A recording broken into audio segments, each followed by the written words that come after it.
خیام اتنا خوبصورت تھا کہ جو اسے دیکھتا بس دیکھتا رہ جاتا تھا۔ وہ مجھ سے عمر میں 5 برس چھوٹا تھا، پھر بھی میرے دل میں بس گیا تھا۔ جانتی تھی کہ عمروں کے اس فرق کے سبب ہماری شادی نہیں ہو سکتی، خاص طور پر ہماری چچی اسے ماننے والی نہ تھیں۔ خدا کی کرنی کہ چچی کا انتقال ہو گیا، حالانکہ ان کی صحت اچھی تھی۔ معمولی سا بخار ہوا اور وہ چٹپٹ ہو گئیں۔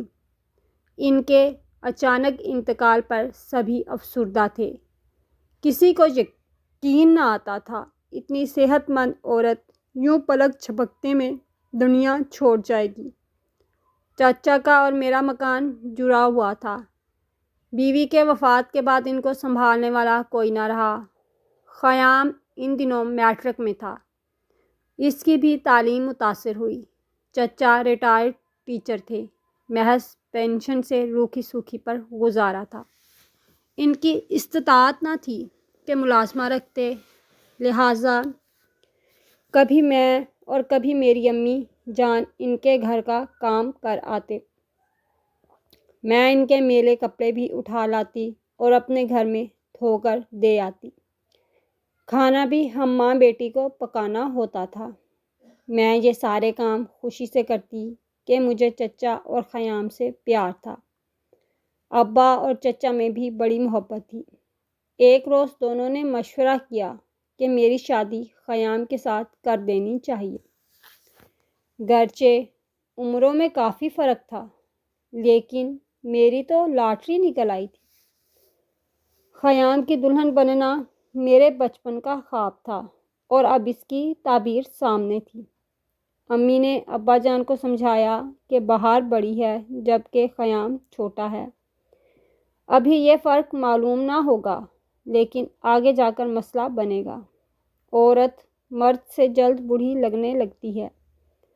میرے خیال میں تو یہ رشتہ نامناسب ہے۔ خیام کو بھی شاید اس پر اعتراض ہوگا۔ میں خیام کو جانتا ہوں، وہ ایک فرمانبردار لڑکا ہے۔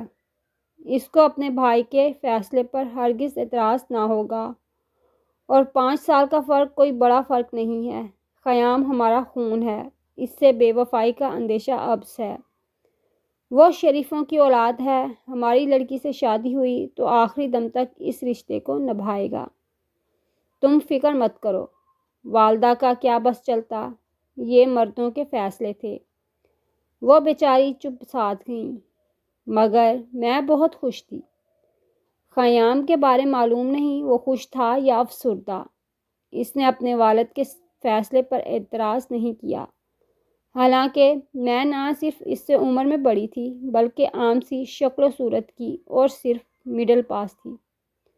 8ویں کے بعد امی نے مجھے سلائی سینٹر میں داخل کرا دیا تھا، جہاں میں نے 2 سال کا ڈپلومہ کیا تھا۔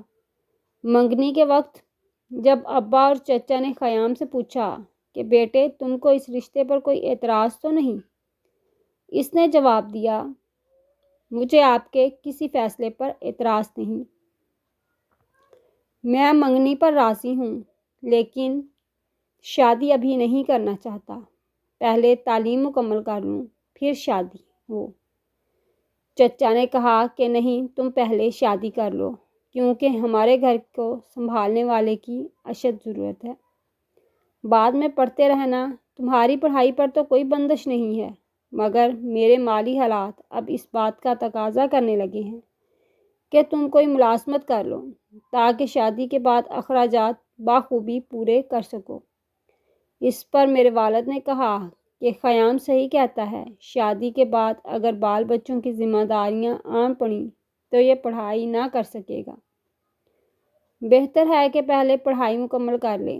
رہی آپ کے گھر سنبھالنے کی ذمہ داری، وہ میری بیوی اور بیٹی اب بھی سنبھال رہی ہیں، آگے بھی سنبھال لیں گی۔ بھائی صاحب، میں کالج کے اخراجات برداشت نہیں کر سکتا۔ آپ دیکھ رہے ہیں کہ میری آمدنی کا ذریعہ بس میری پنشن ہے، جو ایک قلیل سی رقم ہے۔ اس میں اب بھی بامشکل گزارا ہو رہا ہے۔ تعلیمی اخراجات کیسے پورے ہوں گے جبکہ کالج بھی قریب میں نہیں ہے؟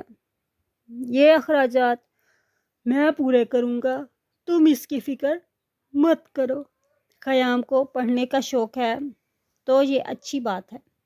میٹرک پاس کو ملازمت ملی بھی تو کتنی تنخواہ ملے گی؟ یہ کبھی ترقی نہ کر سکے گا، اسے کم از کم گریجویشن کر لینے دو۔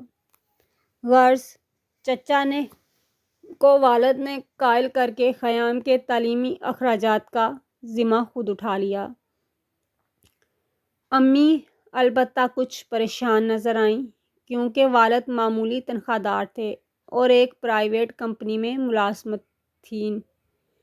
والد کی تنخواہ میں ہماری گزر بسر مشکل سے ہوتی تھی اور ابا نے نہ صرف بھتیجے کے تعلیمی اخراجات کا ذمہ اٹھا لیا بلکہ مجھے بھی دوبارہ اسکول میں داخل کرا دیا تاکہ میٹرک کر سکوں۔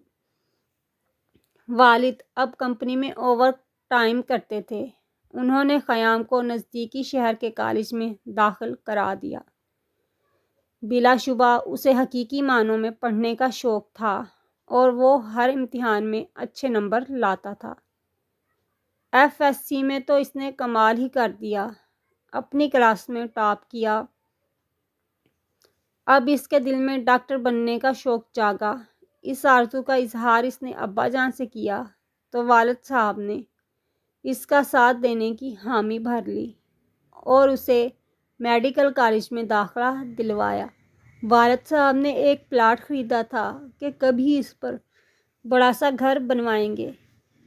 اس وقت یہ پلاٹ ویران جگہ تھا، بعد میں آبادی ہو گئی۔ آبادی بڑھی تو پلاٹ کی قیمت بھی بڑھی۔ ابا جان نے اسے بیچ دیا۔ ایک کنال کے پلاٹ کی بہت اچھی قیمت مل گئی۔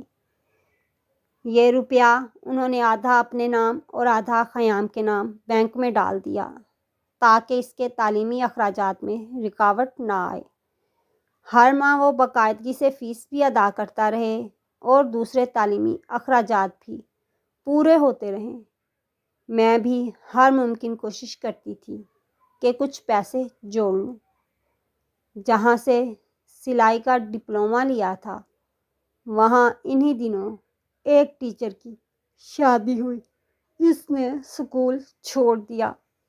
اس نے مجھے بتایا کہ سلائی سینٹر میں جگہ خالی ہے اور ٹیچر کی ضرورت ہے، تم قسمت آزمائی کرو۔ میں سینٹر گئی۔ ہیڈ مسٹریس اور تمام سٹاف مجھے جانتا تھا۔ ان کو علم تھا کہ میں کتنی اچھی سلائی کڑھائی کرتی ہوں۔ انہوں نے تبھی فوراً جاب دے دی۔ اس طرح میری تنخواہ سے گھر کی آمدنی میں اضافہ ہوا تو خیام کے لیے میں کچھ رقم جوڑ پاتی تھی۔ میں نے خیام کی خاطر نوکری کی تھی تاکہ اسے کسی طرح کی بھی مالی تنگی محسوس نہ ہو۔ میڈیکل کی تعلیم کے اخراجات کافی زیادہ تھے، پھر وہ اچھے لباس میں جاتا تاکہ اس کی پوزیشن بنی رہے اور کوئی اسے غریب نہ سمجھے۔ یوں ہم سب گھر والوں نے اپنا پیٹ کاٹ کر اور پائی پائی جوڑ کر اس کی تعلیم کا خرچہ نکالا۔ خیام اب اور زیادہ خوبصورت ہو گیا تھا، لیکن اسے اپنی خوبصورتی کا احساس نہ تھا۔ وہ تو بس پڑھائی میں مگن رہتا تھا، جبکہ مجھے اپنی ذہنی صورت کا احساس تھا۔ سوچتی تھی کیا خبر کبھی اس بات پر میرا منگیتر مجھ سے دور ہو جائے۔ میڈیکل کالج میں تو اس کے ساتھ بہت خوبصورت لڑکیاں پڑھتی تھیں اور امیر گھروں سے بھی تھیں۔ میں ان کا مقابلہ نہ کر سکتی تھی، جن کو صرف اپنی پڑھائی سے لگن ہو اور اچھے مقصد پر دھیان رکھتے ہوں۔ ان کو پھر کوئی نہیں لبھاتی اور نہ ظاہری حسن کی کشش پر وہ اپنا وقت برباد کرتے ہیں۔ صد شکر کہ خیام ایسے نوجوانوں میں سے تھا جسے احساس تھا کہ اس کے تایا کس قدر نامساعد حالات کا مقابلہ کرتے ہوئے بھی اسے تعلیم دلوا رہے ہیں۔ بس اس سے دوسری سب باتوں کی پرواہ نہ کرتے ہوئے صرف اپنے مقصد پر نظر رکھی۔ کہ اسے ایک کامیاب ڈاکٹر بننا ہے۔ غربت اور اس کے عذابوں سے نکلنے کے لیے بس یہی ایک راستہ تھا جس پر چلنے کی اس نے دیانتداری سے قسم کھا رکھی تھی۔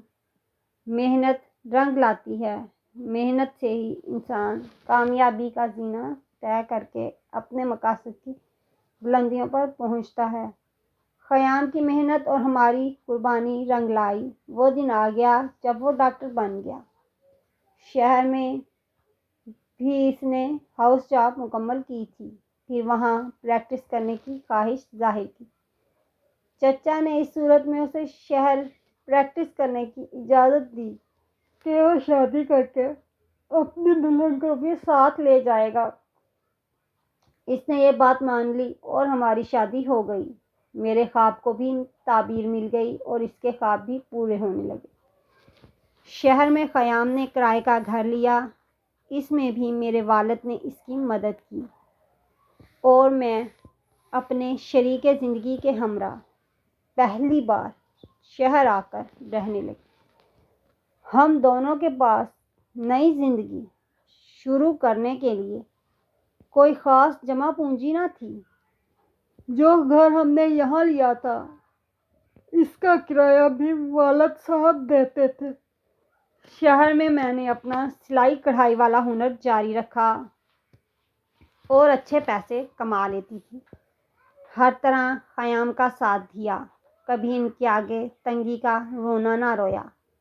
سال بعد اللہ تعالیٰ نے ہمیں ایک بیٹے سے نوازا اور وقت کے ساتھ ساتھ ہمارے حالات بہتر ہوتے گئے۔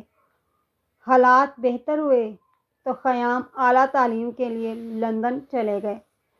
اس دوران میں اپنی والدہ کے پاس رہی۔ شوہر کے جانے کے 3 ماہ بعد میرے دوسرے بیٹے کی پیدائش ہوئی۔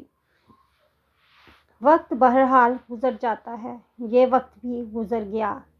جب وہ اسپیشلسٹ بن کر آئے تو اچھے دنوں کی امید بھر آئی، لیکن ان کے آنے کے بعد میں اپنے شوہر کو جوان اور خود کو بوڑھی تصور کرنے لگی۔ وقت کی گردش کا ان پر کچھ اثر نہ لگتا تھا۔ شاید میں اتنے سال خود سے بے خبر رہی تھی۔ میرے شوہر خوبصورت تو تھے ہی، باہر رہ کر آئے تو مزید خوبصورت ہو گئے۔ مجھے اپنے شوہر سے بہت محبت تھی، وہ بھی میری محبت کا دم بھرتے تھے، مگر جانے کیوں مجھے اب اپنی بدصورتی کا کمپلیکس ہو گیا تھا۔ اپنی اسی پریشانی اور احساس کمتری سے جو لوگوں کی باتوں سے ہوا بیمار رہنے لگی۔ خیام میری بیماری سے پریشان ہو گئے۔ وہ میرا بہت خیال رکھتے تھے۔ علاج معالجہ میں بھی غفلت نہ تھی۔ وہ مجھے تندرست دیکھنا چاہتے تھے، پارٹیوں میں لے جانا چاہتے تھے، مگر میں ہر بار بہانہ بنا دیتی، یوں انہیں اکیلے جانا پڑتا۔ بیمار رہنے کے باوجود کبھی گھر، شوہر اور بچوں سے غافل نہ ہوئی، وقت پر ہر کام کرتی۔ خیام اور بچوں کو مجھ سے کوئی شکایت نہ تھی۔ خیام کو تو میں روز اس طرح تیار کر کے بھیجتی تھی جیسے کوئی ماں اپنے بچے کو اسکول بھیجتی ہو۔ اس بات کا مذاق بھی بنتا، لیکن میں نے کبھی ان باتوں کی پرواہ نہ کی۔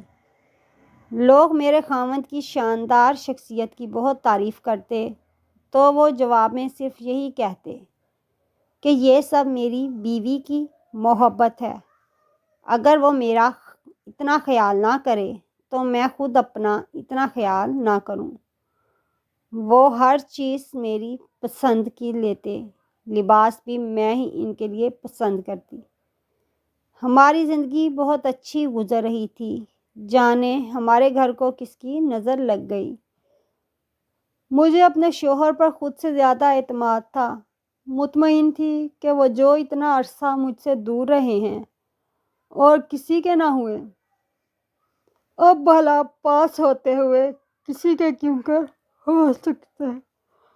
وہ روز مجھے اپنی مریضوں کے قصے سناتے کہ فلاں مریض آیا۔ ہم دونوں معمولی بات بھی آپس میں کرتے۔ نئے گھر میں شفٹ ہوئے ہمیں 4 سال کا عرصہ گزر گیا۔ ایک دن ایک گمنام لڑکی کا فون آیا۔ وہ خیام سے بات کرنا چاہتی تھی۔ میں نے بہت پوچھا مگر اس نے اپنا نام نہ بتایا بلکہ فون رکھ دیا۔ پھر اس لڑکی کا روز فون آنے لگا۔ میں اٹھاتی تو وہ بند کر دیتی، اور اگر خیام گھر پر ہوتے تو وہ فون اٹھاتے، تب وہ ان سے بات کرنے کی کوشش کرتی۔ وہ اسے ٹالتے مگر لڑکی بار بار فون کرتی۔ اس کا نام فوزیہ تھا، جو ان کے زیر علاج رہی تھی اور ان پر بری طرح فریفتہ ہو گئی۔ پڑھی لکھی خوشحال خاندان سے تھی اور خیام سے شادی کرنا چاہتی تھی۔ جب بھی اس کا فون آتا، میرے شوہر اس کو بہت سمجھاتے۔ انہوں نے میرے سامنے اس لڑکی سے یہ بھی کہا کہ اگر تم نے فون کرنا بند نہ کیا تو میں تمہارے والدین سے شکایت کر دوں گا، مگر وہ ڈھٹائی سے یہی کہتی تھی۔ مجھے دل پر اختیار نہیں ہے، کیا کروں؟ جب میں بیمار تھی، کاش آپ نے میرا علاج کرنے کی بجائے مجھے مر جانے دیا ہوتا۔ اب آپ کے بغیر جینا میرے لیے مر جانے کے برابر ہو گیا ہے۔ یا تو مجھ سے شادی کر لو یا پھر میں خودکشی کر لوں گی۔ یہ تو سمجھ رہے تھے یہ نادان جذباتی لڑکی ایسے ہی خودکشی کا کہہ رہی ہے، لیکن اس نے جو کہا وہ کر دکھایا۔ قصہ یوں ہوا کہ بہت منع کرنے پر بھی وہ روز رات کو فون کرتی۔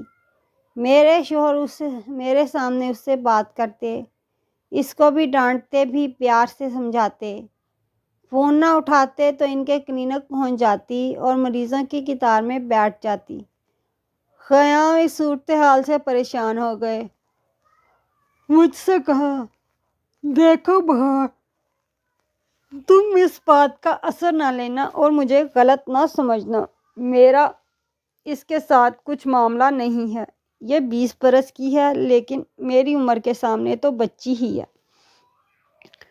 خود ہی تھوڑے دنوں بعد مایوس ہو جائے گی تو پیچھے ہٹ جائے گی۔ میں نے بھی اپنے شوہر کی عمر اور حالات دیکھے کہ بچے بھی جوان ہو رہے ہیں۔ اب اس عمر میں بھلا یہ کیا ایسی حرکت کر سکتے ہیں؟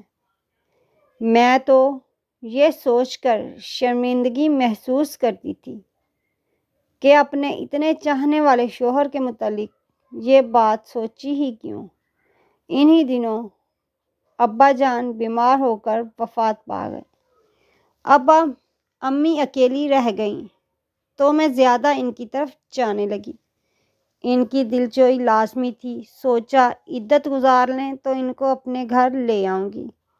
ادھر چچا کی طبیعت بھی ناساز رہنے لگی تھی، مگر وہ گاؤں چھوڑ کر شہر نہیں آنا چاہتے تھے۔ لہٰذا جب امی کی طرف جاتی تو ان کے پاس بھی 1-2 دن رک جاتی۔ ایک دن ایک گمنام شخص نے مجھے فون کیا کہ ڈاکٹر صاحب نے دوسری شادی کر لی ہے۔ میں نے خبر پر دھیان نہ دیا، مگر دل میں وہم نے ضرور جگہ کر لی۔ ایک دن محسوس کیا کہ بہت پریشان ہے۔ پوچھا کہ کیا پریشانی ہے؟ اتنا بتایا کہ ایک مریض کی حالت کافی خراب ہے، اس وجہ سے تھوڑی سی پریشانی محسوس ہو رہی ہے۔ ہم ڈاکٹر بھی انسان ہیں، مگر تم پریشان نہ ہو، یہ تو معمول کی بات ہے۔ میری پریشانی تو وہ لڑکی فوزیہ تھی جس کے اب فون آنا بند ہو گئے تھے۔ میں سمجھی کہ ڈاکٹر صاحب نے صحیح کہا تھا۔ وہ مایوس ہو گئی، لیکن جب فون پر کسی نے خیام کی دوسری شادی کی اطلاع دی تو مجھے کریز لگ گئی۔ کبھی کہتی دفع کرو اس معاملے کو، شاید اسی لڑکی نے مجھے پریشان کرنے کے لیے فون کروایا ہو، اور کبھی دل سے آواز آتی پتہ تو کرو۔ ایک دن ڈاکٹر صاحب ٹی وی لاؤنج میں فون کے پاس چپ بیٹھے تھے۔ میں نے پوچھا، کیا ہوا خیام؟ بولے، کچھ نہیں، کسی مریض سے متعلق سوچ رہا ہوں۔ میں نے مذاق میں کہا، دوسری شادی؟ کرنا چاہتے ہیں تو کر لیں۔ آپ خوبصورت ہیں اور مجھ سے چھوٹے ہیں،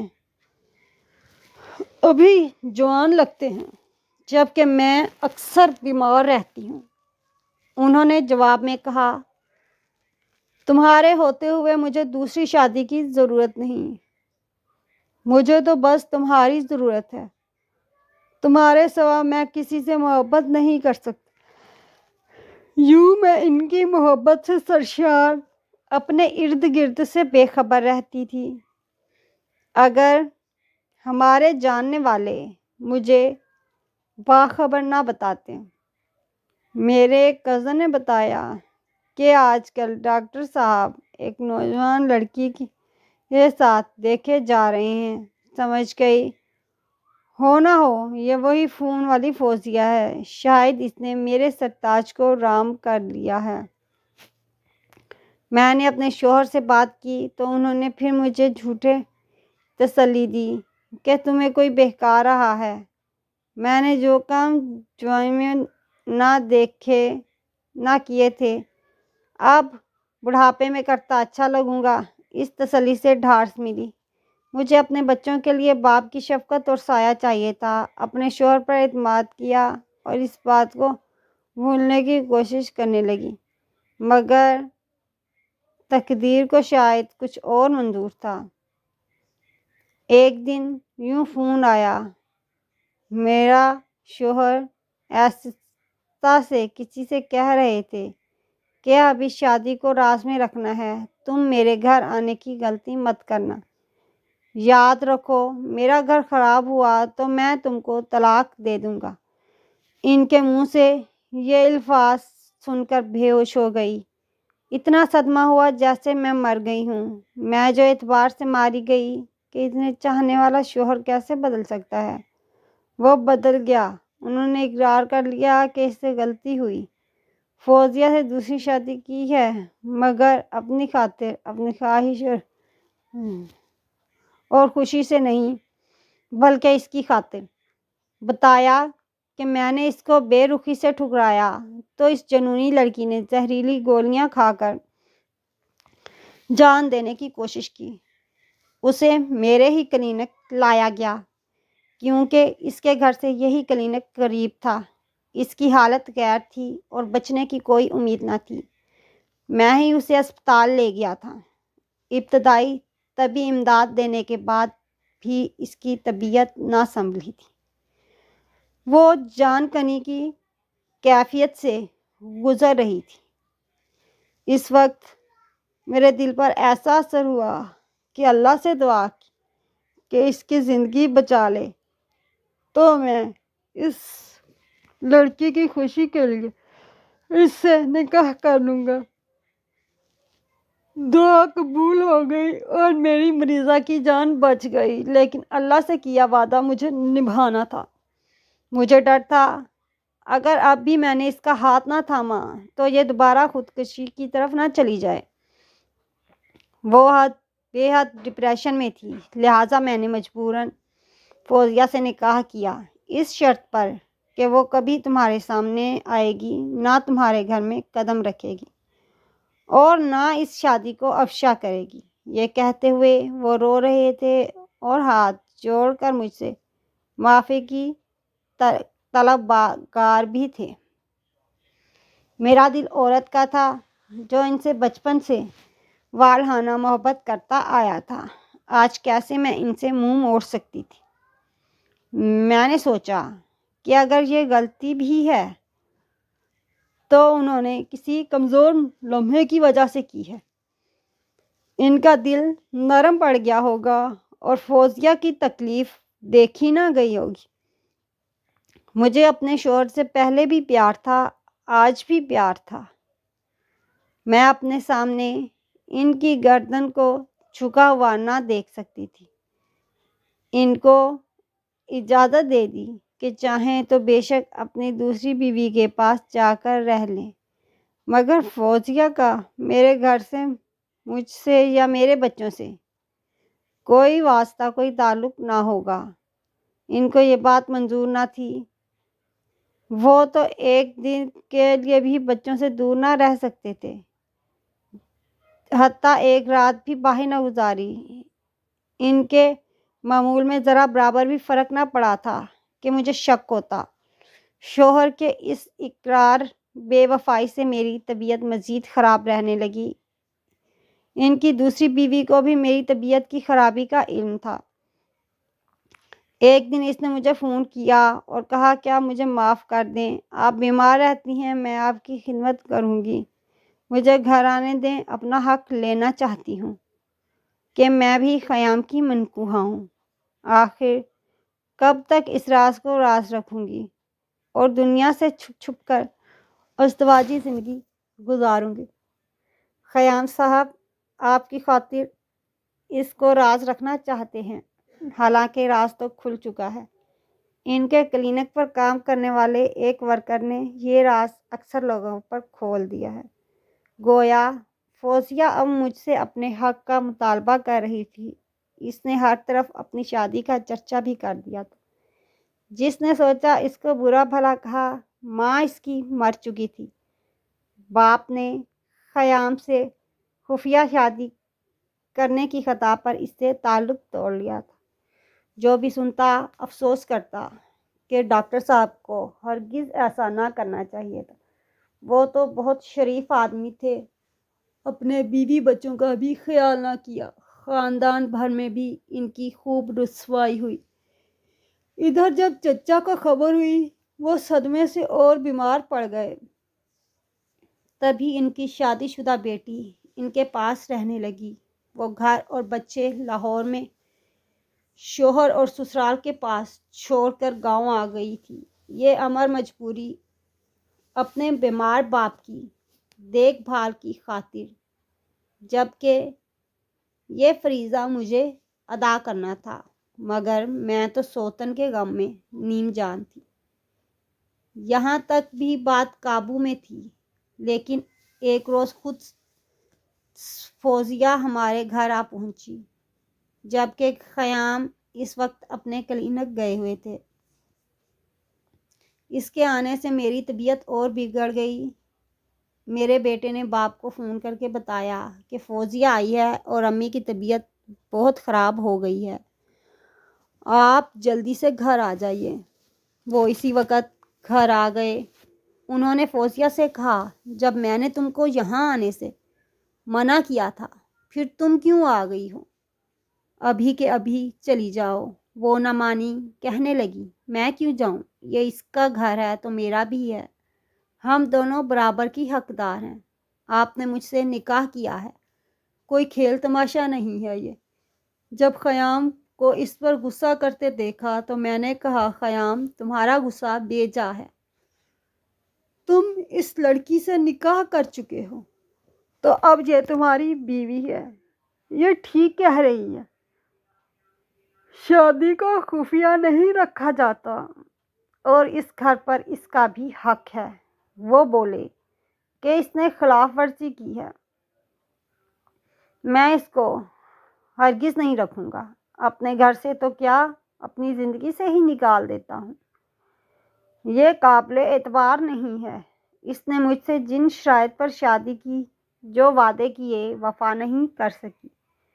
میں نے اس لیے اس سے نکاح کیا، اس کی خاطر قربانی دی، اور یہ میرے بچوں کا سکون برباد کرنے چلی ہے۔ یہ میرے لیے رسوائی کا باعث بن گئی ہے۔ میرے سب جاننے والوں کو فون کروا دیے کہ میں نے اس سے نکاح کیا ہے، حتیٰ کہ ابا جان کو بھی، جو پہلے سے بیمار تھے اب اور زیادہ بیمار پڑ گئے ہیں، اور میں شرم سے ان کا سامنا نہیں کر پا رہا۔ وہ غصے میں بولے جا رہے تھے۔ میں نے کسی طرح ان کو سمجھا بجھا کر روکا، ورنہ وہ فوزیہ کو دھکے دے کر گھر سے نکالنے پر آمادہ تھے۔ بہرحال شام تک وہ ہمارے ٹی وی لاؤنج میں بیٹھی روتی رہی اور خیام صاحب کلینک چلے گئے۔ وہ اس رات گھر نہیں آئے۔ تب صبح کو وہ خود ہی ہمارے گھر سے چلی گئی۔ کچھ دنوں بعد مجھے کسی نے بتایا کہ دونوں میں طلاق ہو گئی ہے۔ کس طرح؟